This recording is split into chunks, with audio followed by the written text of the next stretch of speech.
Hi, my name is Amal Vishrat, and I'm a Palestinian-American multidisciplinary artist. I'm co-director and artistic director at Meme Collective. And today is September 19th, and this is a recording for 24 Hours for Palestine, produced by Golden Thread Productions and Art to Action. This panel discussion is entitled The Insidious of Language when talking about Palestine, and together with these three amazing panelists will explore how language shapes narratives, erases histories, and can also be reclaimed for truth and resistance. So first, I just wanted to define the word insidious. I know it's been a title of a horror movie, and that might be what comes to mind, but for anyone who just to remind us, the definition is proceeding in a gradual, subtle, and stealthy manner with harmful effects that are not immediately apparent, and two, having a deceptive quality where damage builds up over time without being noticed, as with an undetectable disease or slowly eroding misinformation. So joining me on this panel today are three incredible artists. I'd like to first introduce Priscilla Wathington. She's a Palestinian-American poet and human rights advocate and author of Paper and Stick, a book of poetry. And next is Farah Hamza Daoud, a trans femme Palestinian multi-hyphenate artist, singer-songwriter, dancer, and community organizer. And Rola Selbach, an award-winning Palestinian filmmaker and founder of the Safina Filmmaker Project. It's so great to have you three with us. Before we dig into the conversation and hear from you all, I would like to ground ourselves in this video of Ghassan Kanafani, who, for those of you who don't know, is a Palestinian writer and activist, and his words and his critique of the Western media in this video clip we're going to share really captures the enduring struggle and dignity of the Palestinian people and how he reclaims language in this interview. So I would like to just play it here for us all now to really ground us and inspire us really in this convo. It does seem that the civil war, has been quite fruitless. It's not a civil war. It's a people defending themselves against a fascist government, which you are defending. It's not a civil war. Well, the conflict... It's not a conflict. It's a liberation movement fighting for justice. Well, whatever it might be best called... It's not whatever, because this is where the problems start. This is a people who is discriminated, is fighting for his rights. This is a story. Why won't your organization engage in peace talks with the Israelis? You don't mean exactly peace talks. You mean capitulation, surrendering. Why not just talk? Talk to whom? Talk to the Israeli leaders. That's kind of conversation between the sword and the neck, you mean? Well, if there were no swords and no guns in the room, you could still talk. No, I had never seen any talk between a colonialist case and a national liberation movement. But despite this, why not talk? Talk about what? Talk about the possibility of not fighting. Not fighting for what? Not fighting at all, no matter what for. Yeah, and people usually fight for something and they stop fighting for something. So you can't tell me even why should we speak about what?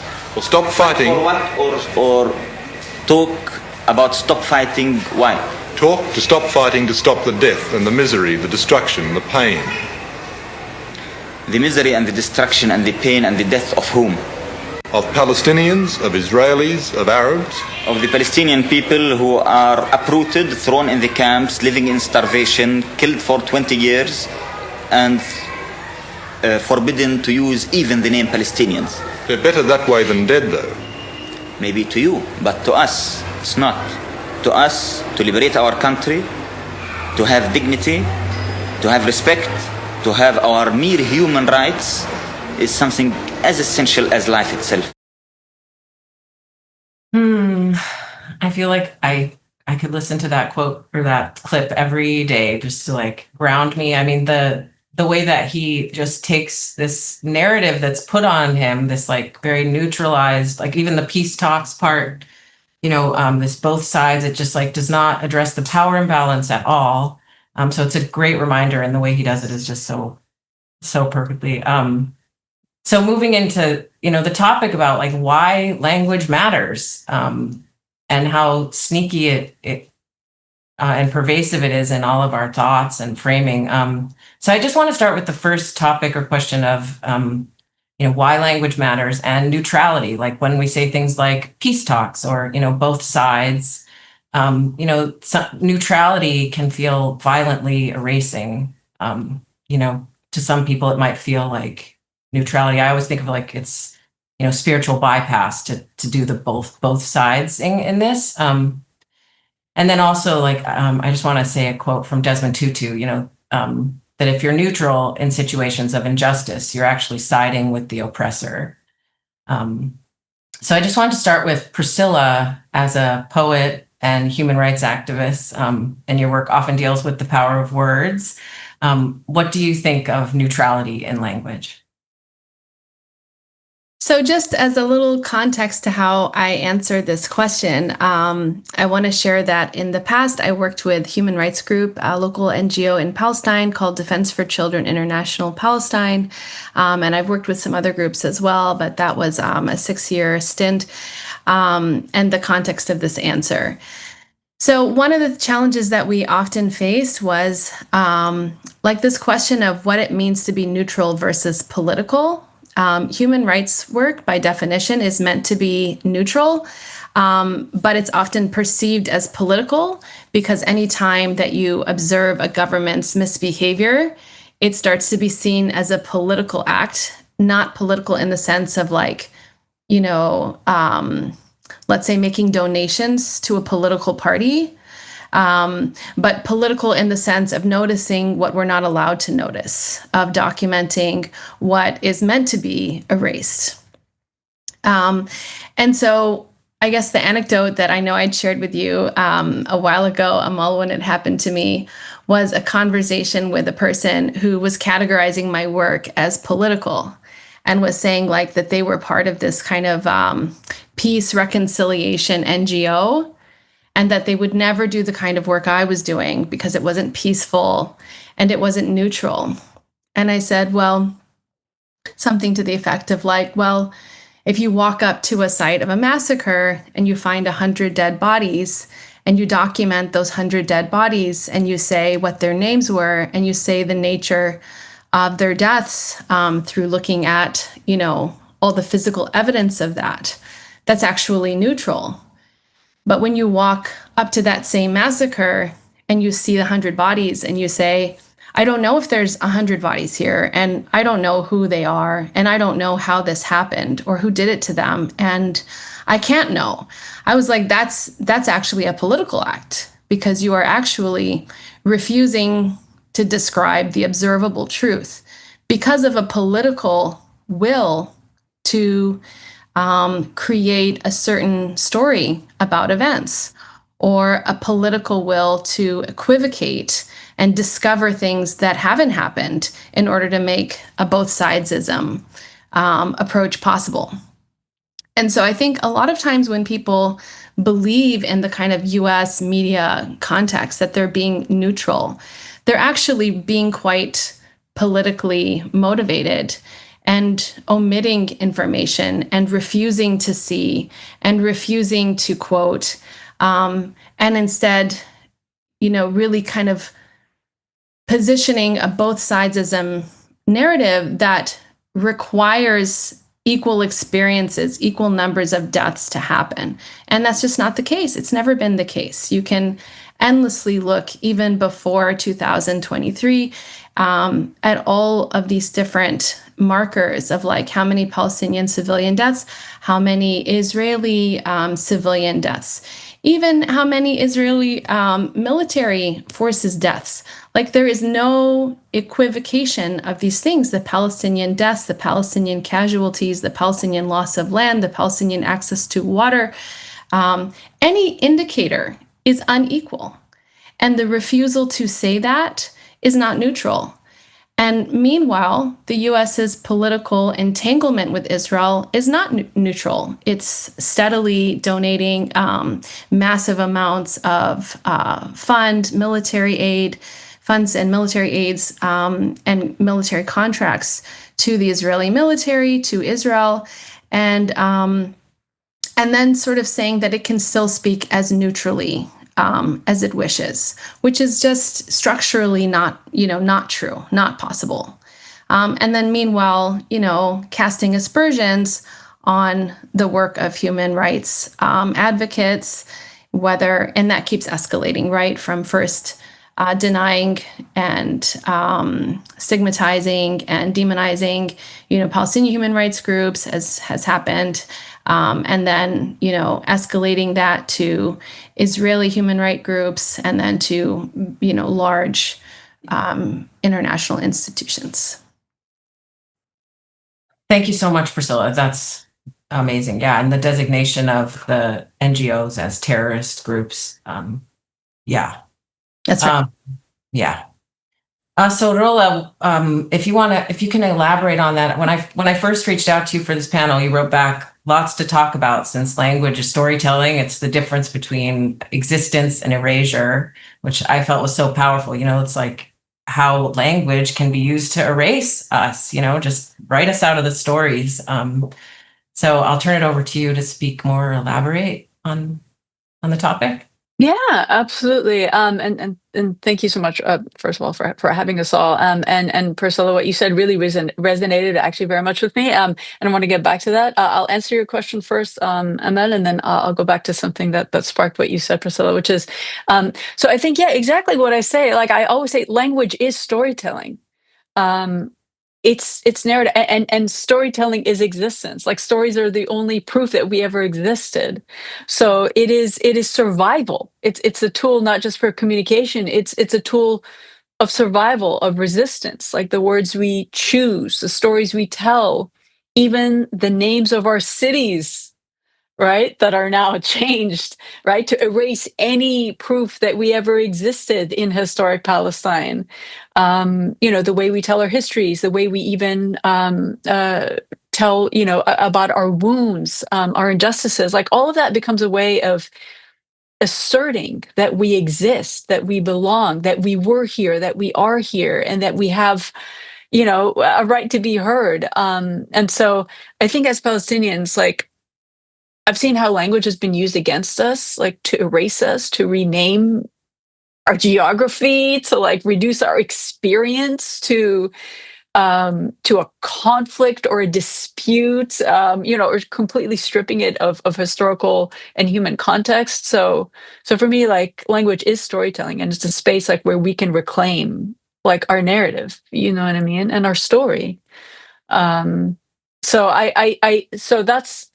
And so what you said, Priscilla, actually reminded me, and I completely apologize because it just sparked this for me, and I don't remember who said this quote. Maybe one of you might remember, which is the quote who's saying like, it's the media's job or the reporter's job. Like if someone says it's raining and another person says it's dry, it's not like, the reporter's or media's job to just quote them both and be like, well, this one says it's raining, this one, you know what I mean? It's like their job to actually look out the window and to be like, wait, which is true? There is a truth. It's not just, well, to them, they say it's rain. It's like there's water, there's rain. Is it raining? Is it not raining? You know what I mean? So yeah. And the last thing I want to say about neutrality, just again to what you were saying, Priscilla, the thing that really, really speaks so loud to me is the fact that in my mind, there is no neutrality in injustice. It's injustice. So it's almost like saying, hey, was there neutrality when we want to talk about, the indigenous, Americans on this land and what happened to them? Like, oh, there's two sides. You know what I mean? No, there's an injustice that occurred, or injustice with slavery, or with Jim Crow, injustice with. So my point is this trying to pretend that there's such a thing as neutrality when there's injustice or when you're covering injustice, I think is insidious. That's my feeling on the matter.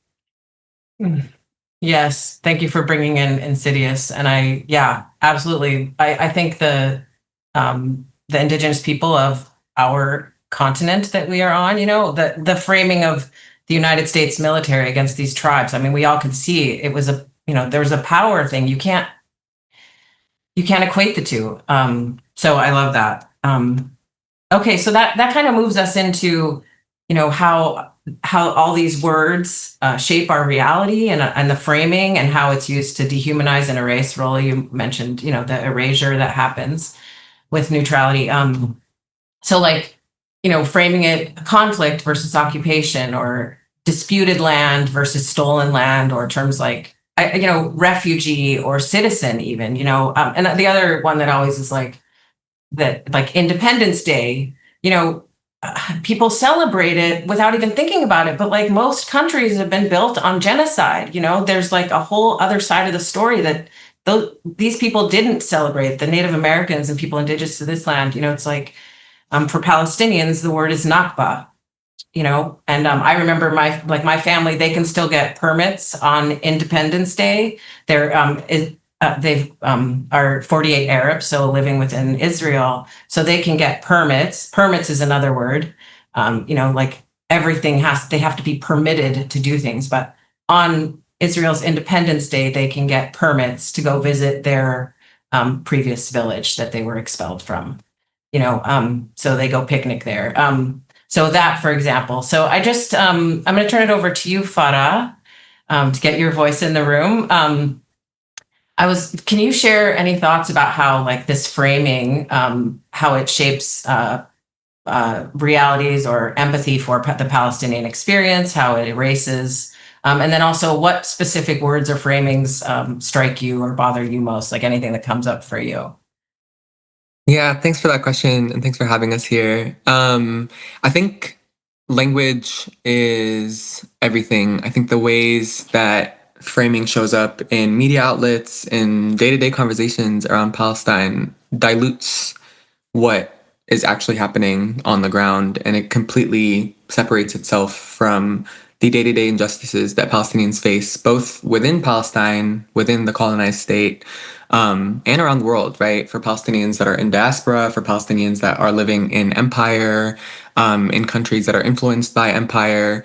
There's a way that the languages and the words that are provided to us within the context of learning about Palestine and Israel and the history limits us in truly understanding the extent of injustice, ethnic cleansing, genocides, massacres that have happened over many years, right? I think one particular thing that has been on my mind for the past couple of years is the ways that it seems like the world has woken up to Palestine. And that's incredibly frustrating because we've been out here yelling on these streets. This is a genocide that is currently happening as part of a longer genocide that has happened for over 70 years, right? And even just talking about Nakba, for this to be, for the past 2 years to far surpass the numbers that we've seen in the Nakba, right? It's a second Nakba, it's a third Nakba, it's a fourth Nakba. It's something that is constantly coming up again and again and again.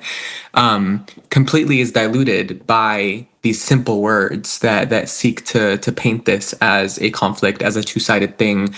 Even something as insidious as blaming the past 2 years on Hamas, and you see that coming out from not only non-Palestinians, it comes from Palestinians, right, on the ground, which you can't really deny the truth of Palestinians' feelings on the ground, who are navigating an entirely different life and perspective than we are in diaspora, right? But it paints this picture that we are so far in this insidious world of simplifying and diluting a multiple decades worth history of ethnic cleansing, that we're at a point now where we're not only counteracting years of propaganda, but we're also trying to build this history for people who have not considered to think about Palestine as a decolonial struggle.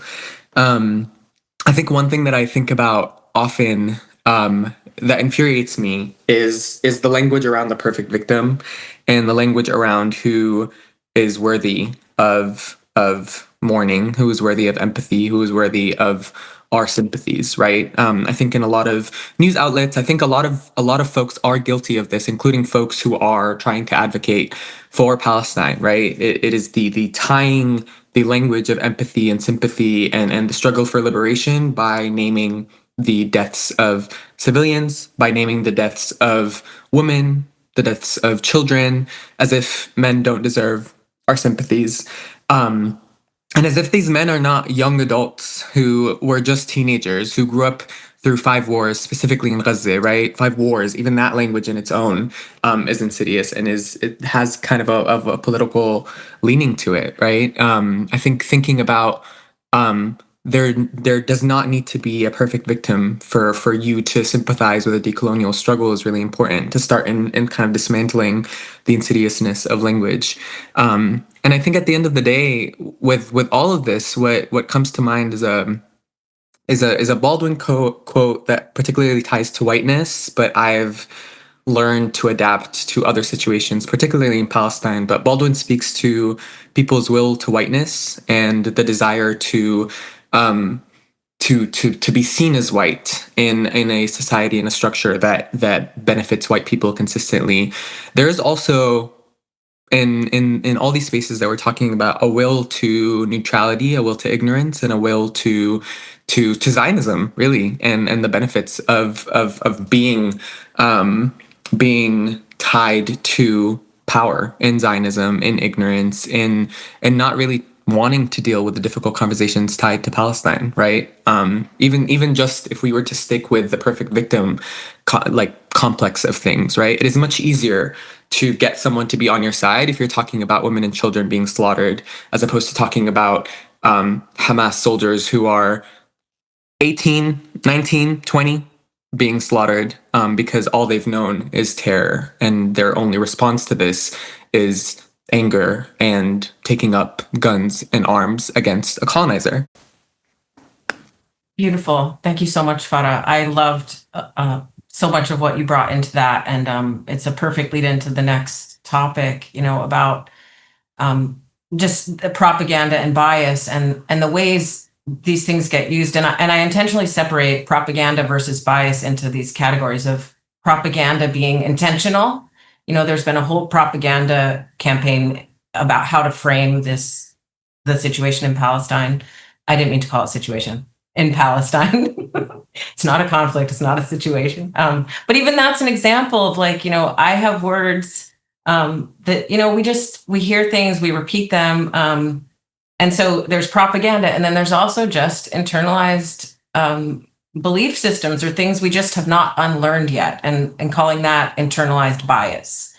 And I always, I just want to say, giving grace to people, because I think, we are all in this world, people are busy, people are trapped in this capitalist system of working all the time. It takes a lot of work to educate ourselves and unlearn things. And so part of my belief is that, I think people get defensive because they feel like internalized bias makes them bad. And I just want to say, ignorance, and internalized bias doesn't make people bad, but, not committing yourself to unlearning these things, that's the problem.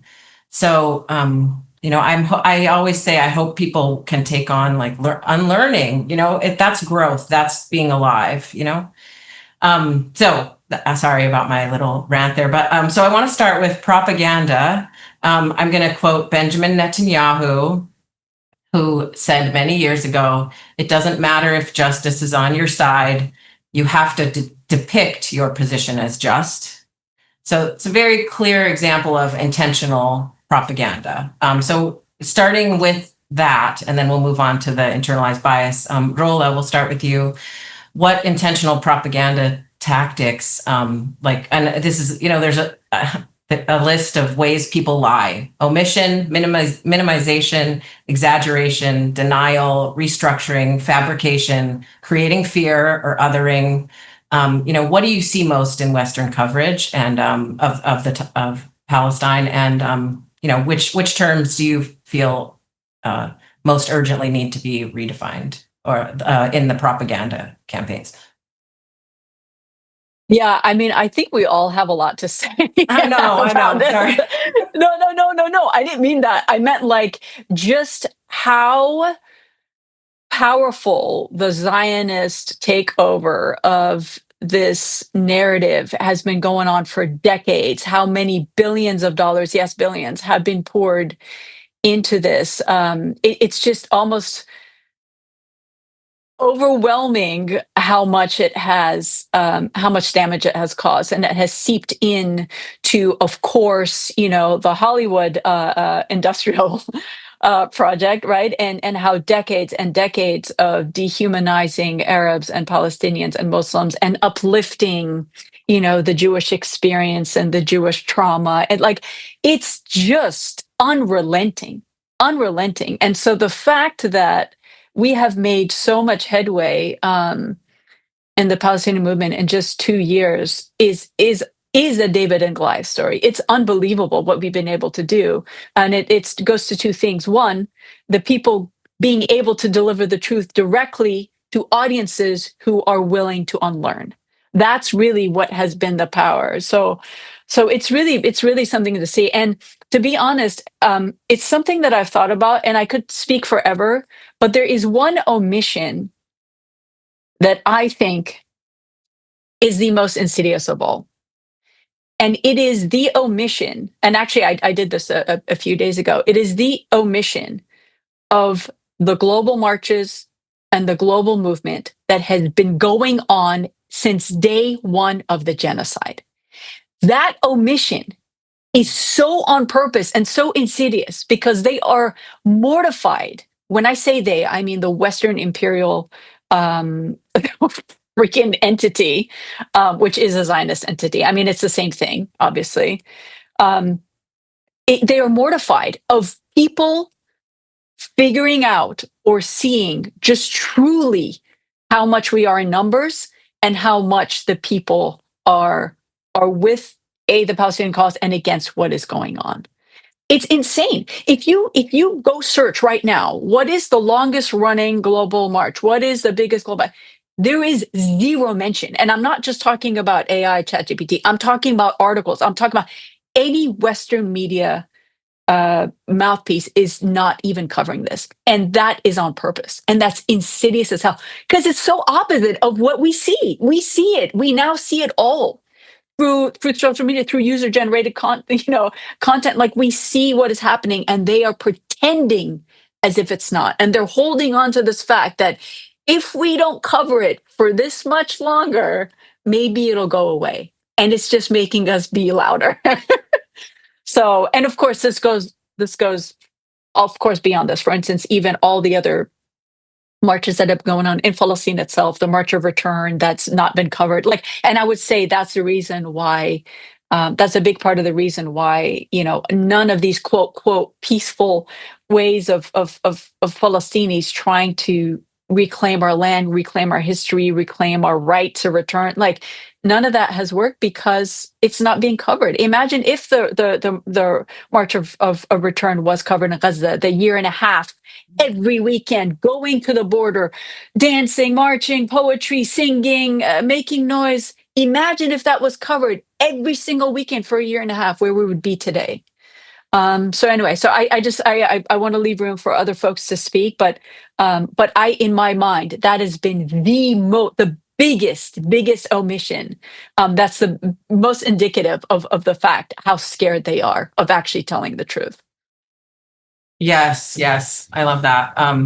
The omission, and speaking of the right of return march in Gaza, not only were they not showing it, but there's the intentional shooting of people celebrating with snipers. There's so many stories that if they were actually shared, it's so obviously intentional that they are avoiding telling us these things. 100%. Yeah, thank you. That's beautiful. And then I would Priscilla, do you have anything to add, or that spark anything for you? Yeah, this is just thank you for all you shared, Amrullah, and also Farah for your answer earlier and what you said about who's allowed to be seen as a victim. I'd love to just build on both of what you said. I was a part of this conference called Mapping Absences a few months ago that brought together people from all different contexts, like Nigeria and Mexico and Palestine, all these different global contexts around this concept of enforced disappearances.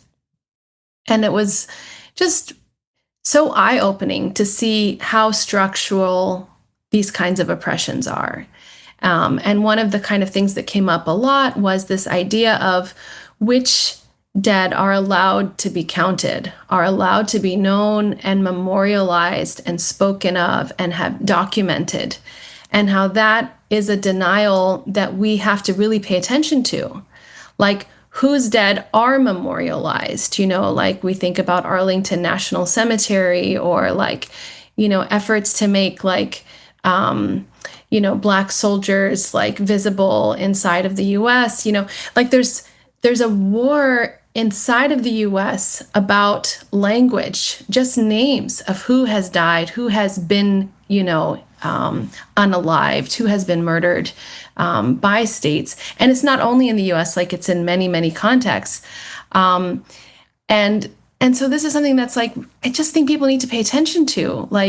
As everyone has said, the story of the Holocaust is a story that is very well enshrined in academic curriculum that is taught. And we have to pay attention to what is being taught and what isn't, and what that says about power, about whose trauma is allowed to be known by us, and whose trauma and worst moments of history are really put into a kind of censorship zone, a zone of fear. We're seeing that play out in book bans and, ethnic studies fight, and in all sorts of contexts, and to also see how intersectional that is, right? When I was in Portugal, I went to this tour about the transatlantic slave there, and our tour guide made the same point. He brought us to this place where many, many enslaved people had been auctioned and tortured, and right next to that place was a memorial for the Holocaust. And how long he had spent trying to create a memorial for what had happened to his people there, and how difficult and how hidden that memorial was, off to the side, but how the square had been given a memorial to the Holocaust. And he said, I want you to notice what that means about who is allowed, whose dead are allowed to be noticed, to be remembered, to be inscribed, to be given a public representation of what happened. And so I just think this topic of omission is really powerful, both in this present moment as we see it happening, but also as we understand the ongoing Nakba, Farah, that you were talking about, that all these things are continuous. And when we don't recognize the past, it leaves permission for more and more people to fall into this hole of omission. I like that we've kind of focused in on omission. I'm going to thank you for all that. It's I've been taking so many notes on everything you guys are saying, and it's just I really appreciate all of your insights. So kind of going back to the propaganda versus bias. So these internalized biases. I'll give my example is in my family story, we always heard that so my family came from a village, Little Palestine, and they were expelled from their village. We were expelled in 1948, and people always use the word fled. I've had to update the language to expelled, or even stronger language, ethnically cleansed. I think eventually history starts being wait, that was actually ethnic cleansing. I think one day that will be the language. So my family's village was ethnically cleansed is a much stronger statement than my family fled, right? So it's the impact and the emotion of the words, and and whether or not it reflects the violence and the suffering. So that's one of those unexamined language or internalized biases that I've had to unlearn. I'll turn it over to you, Farah. Are there any stories like that you have, that you biases that maybe you believed about yourself based on what you were taught, that you've had to unlearn or found new awareness of? Yeah, I appreciate that question. A couple things actually come to mind now that I think more about the question, but I think the first thing that comes to mind is I was born and raised in Jordan. I came to the US when I was 18 for school. But one thing that I noticed growing up in a large Palestinian family in Jordan is the tendency for Palestinians to want to be quiet in Jordan, and want to be more on the on the quiet side, not a lot of disruption, and for good reason, because when you're faced against a monarchy that has actively normalized relationships with Israel, has actively disappeared people, journalists, activists, organizers in Jordan, Palestinians, has a long history of suppressing Palestinian revolutionaries who found themselves in Jordan after being ethnically cleansed in the 60s. You see kind of the ways that I, as a Palestinian, my family as Palestinians in Jordan, have normalized being silent and being quiet in how they talk about Palestine and how they criticize the Jordanian monarchy in relation to Palestine. And that ultimately affected the ways that my family talked about Palestine, the way that I talked about Palestine, the way that I showed up in Jordan versus coming into this empire and realizing that there's no time to be silent. And then talking to my family on the phone and being like, yo, the monarchy sucks.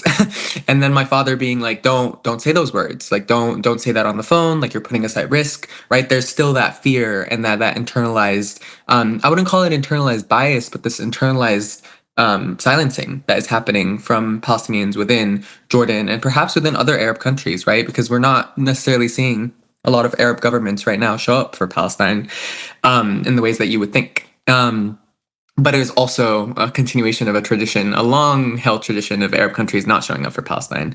So there's kind of that aspect that comes to mind, right? That I've had to unlearn, and I think I was forced to unlearn in being met with this empire and being Palestinian in diaspora, and more foreign diaspora.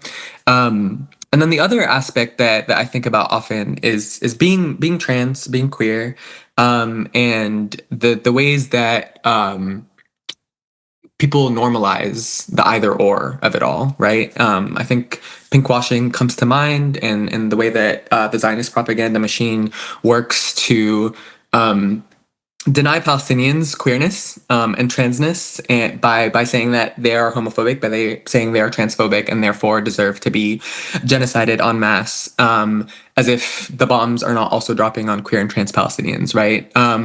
I had the honor of working with Al-Qaws, which is a West Bank-based queer organization that does a lot of work on the ground around decolonizing, right? Around a movement for a free Palestine, and at the same time, a movement for free Palestinians within Palestinian society, within Palestinian civil society. And it's really beautiful to witness the both the internal and external work of uplifting community, queer and trans community in Palestine, without letting go of the larger goal of liberating Palestine, right? And I think that for me was a big learning moment, moving beyond kind of the place of deep anger and shame and possibly hatred that I had towards just being born Palestinian, being queer and trans Palestinian, and the pain and grief and shame that comes with that, to understanding context and understanding history and understanding how like materialist thinking about what people have access to, how that enables actually moving beyond kind of simple thinking around homophobia and transphobia to understanding that in order to be a free society, you need to have food and water and access to your rights, to your human rights. But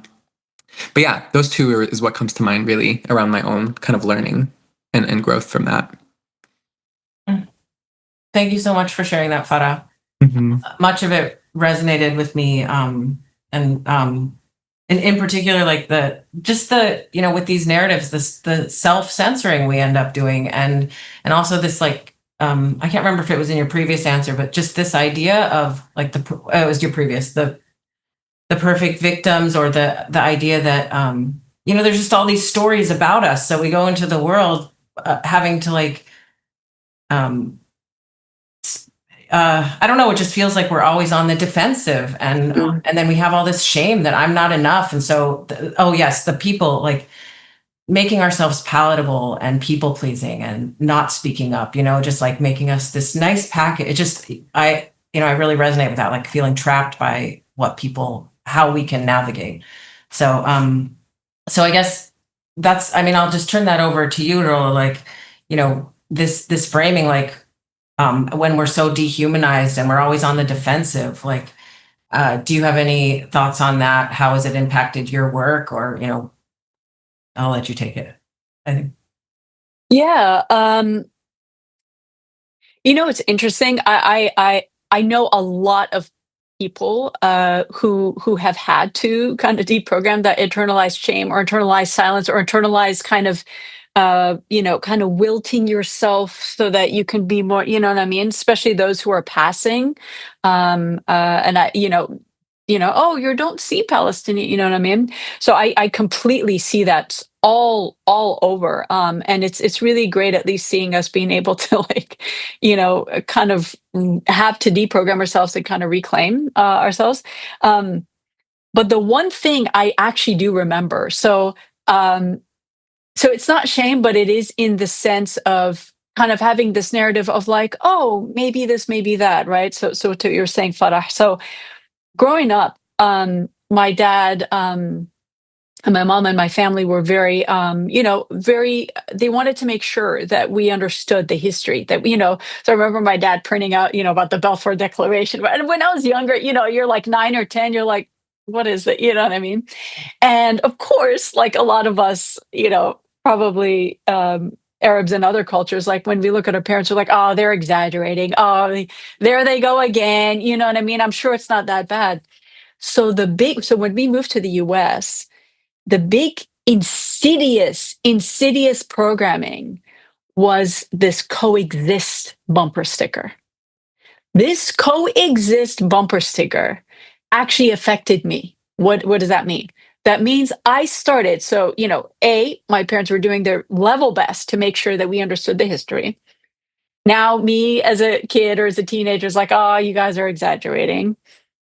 Then coming to the US and seeing this coexist bumper sticker, I'm like, why can't we all just get along? Why can't all three religions, right? Because it was coexist, and you had the Muslim hilal, and then you had the Jewish star, and you had the Christian cross, all in this, beautifully designed thing. I'm like, why can't we all just get along, right? So I do remember very distinctly for a few years kind of championing that, like, oh, all three religions, because my mom's side is Muslim, my dad's side is Catholic, Palestinian, both Palestinian. And then so I'm like, oh, maybe I could, help this way and be like, see, all religions can get along, you know what I mean? And then after a few years, of course, you come into your own, and you've become an adult, and now you try and find the truth for yourself. Was what my parents were saying right? Was what media is saying is right? Is this coexist kind of neutral thing right? What's right? And I'm like, excuse my language, holy shit, that was insidious. That was even me, born to Palestinian parents, trying their level best to give history. I'm like, oh, it's a religious thing. Oh, all religious, we can all get along. Anyway, so my whole point is like that to me was so dangerous, so dangerous, because now we not only have to deprogram ourselves, but deprogram others to be like, no, this has nothing, literally nothing to do with religion, and everything to do with colonization and imperialism. So, yeah. Yes. Yeah. That coexists too. I mean, I can't tell you, I'm sure you guys run into this too, but anytime Palestine comes up with people, they're always like, it's always framed as religious. Yes. It's exhausting, and it's about power, it's about land, it's about resources. It's not the religions, So that is my vote for like one of the more insidious things. So thank you for bringing. Yes. Can't we all just get along? Dude, can you believe that? Like Exhausting. I hate admitting that like I kind of fell into that for a year or two. I hate it, but it's the truth, and that's how insidious it is. Yeah, and that's where we all have to give ourselves a lot of grace. I have those moments. I have a really embarrassing. I don't want to take up the time, but yes, we all have those things. Like, I can't believe I did that. Like, Yeah, I didn't know. I just didn't know. 100%. Yeah. So, okay. So I think I'm going to move forward into our kind of concluding thoughts. So the first thing I want to say is, language, as we've talked about, it's subjective, and it's always evolving. So it's a really tricky thing to talk about or kind of get a handle on, like, I know there's not like I want to bring up like the term Middle East. It's become it's a colonial term. It's based on a frame of reference that is a white reference. So a lot of people are trying to reclaim that term using SWANA. So that, for example, but when I say SWANA to people, most people are like, "What are you talking about?" And so I end up having to be like Middle Eastern, and then they're like, "Oh, okay." So when you reclaim words, it takes a while for people to start understanding them, but so there's no like single right list of words, but like I just wanted to say it's like the things we can look at is like how does this language work? Does it erase Palestinian humanity, or does it reflect their full humanity? Also, does it obscure power imbalances, or does it make them more visible?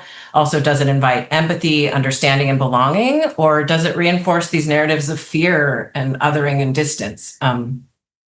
So we'll just do kind of like quick responses here so we can hear from each of you on this. But, if you have any guidance you can offer to people for navigating these narratives and this language around Palestine, maybe just take a couple minutes each. Who wants to start first? Rolly, you're unmuted. Let's go there. Yeah, advice, guidance. I would say with anything, with any kind of messaging. So whether it's media, whether it's storytelling, whether it's a video you're watching, be very aware, acutely aware of what this person is trying to make you think or make you believe.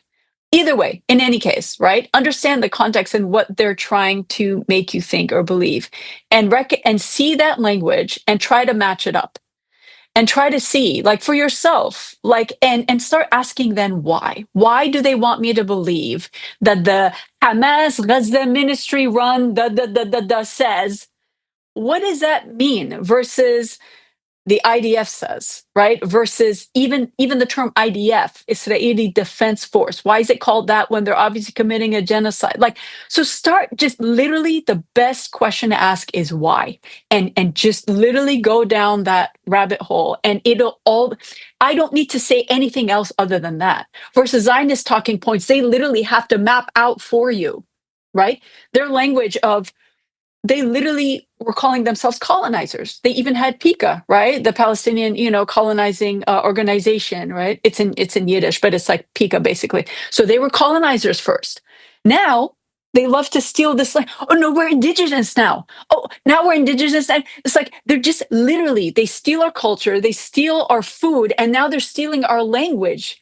It's almost like they're trying to invert the whole thing. And so I'm not going to get more angry, but I will just say, just notice who is saying what. Ask yourselves, what are they trying to make me believe? And then start with that question, why? That would be my guidance. Great guidance. Thank you. Next, anyone? Farah, yes. Yeah, I think my guidance is something that I learned from a mentor of mine when I actually first came to the empire, is if there's a story, if there's something that has happened, the likelihood that multiple news outlets are writing about it they're not high, they're up there.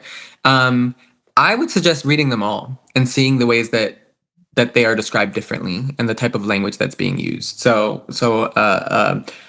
a bombing just happened as part of this genocide. Look at how Electronic Intifada is talking about it. Look at how Al Jazeera is talking about it, because there are differences there. And then look at how the New York Times talking about it. I think that helps paint a very clear picture of political biases that not only positions us in this Western divide versus global South divide, but also within the global South, these different perspectives based on how money moves and how funding moves and how Arab governments in the Gulf has a major role in this genocide, and how that even if at first glance will tell you that this is a trusted news source that is Arab and therefore I trust what they're saying, still has its political motivations. And just understanding that story from those different frames, so you can also form your own understanding that takes into account everything, I think is helpful to counteracting the insidiousness of language and its biases. Amazing. Thank you. Priscilla. I'll approach this question two ways. One is the advice I give my kids on anything. I say, who stands to benefit if that claim is true? When you understand that, you have a relationship to this claim, right? Like, who stands to benefit from distributing this information and who stands to lose? So now, how do you approach that? And what other places you need to look? And then I'll approach it from the perspective of like guidance as a person trying to create something, as a Palestinian specifically in this time trying to create something.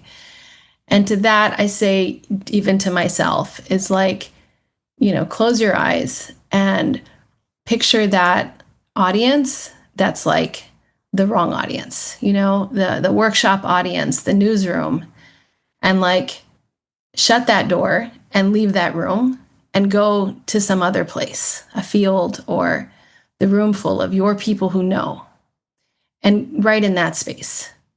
Because our power is never going to come from the frame they've created from us. It's going to come from the frame we create for ourselves. Beautiful. Yes. As I was listening to all of you talk, I just wanted to add one more advice I would have for people. Just to take like 30 minutes to educate yourself on a grammar thing, which is the use of passive voice. You don't have to become an expert on everything, but just educate yourself on what is passive voice. Like, it goes, the subject does the action. That's how, that is putting it in active voice. Headlines, definitely tell you who the speaker is sympathetic towards. They either put the subject doing the action or they have the action happening upon the object, actually. So that's my final advice or ad. But I love everything that you all just offered, discussed. I feel like I said, I've been taking notes the whole time. I mean, I feel like I've learned from this discussion. I really appreciate you all taking the time to bring your wisdom and insights to this conversation. And we're going to end with, it just so happens that Priscilla, our panelist that is a poet here, has a poem specifically about this topic. So we are going to end our session hearing a reading of Priscilla's poem.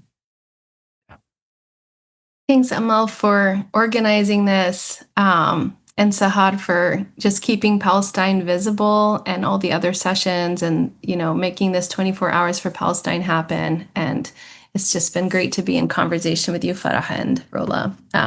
Just so important. So this poem is also in conversation with other Palestinian poets in the diaspora. It's from the Palestine Rights Anthology, Ask the Night for a Dream, Palestinian Writing from the Diaspora. And my poem is in the form of a letter, an epistolary poem, and it's called Dear Language of Opportunity. Dear language of opportunity, you with your tongue against the backs of teeth, you of of s. Let me ask you this: which one of us the drum's old skin, and which one the stick? You know why I'm asking. You've been bargaining again. Death was spreading its fungus on a fig, eating tomorrow's honey. Don't say you did what you could. Don't give me lessons on the wasp that burrows into the center, losing her wings. A truck with body bags came in. People took what they needed. What did they need? They needed a cup of flour. They needed an iron pill. But instead, you were where? Whose? The people counted. 1, 1, 1. O language, what hush you made below. And as a little poem note, the lines 1, 1, 1 are in reference to a line from Padraig Ó Tuama, an Irish poet, who wrote, "So I count one life, one life, one life, one life, one life, one life, because each time is the first time that life has been taken." I'll end my part there. Thank you all. Thank you so much, Priscilla, for ending us on that note. I just want to again thank everyone for being a part of this discussion. It's really been my honor and privilege to speak with you today. And again, I want to thank Golden Thread Productions and Art to Action for producing this incredibly important event. And may we all just continue to use our voices to uplift Palestine and bring attention to these topics that are often omitted. Thank you all. Thank you, everyone.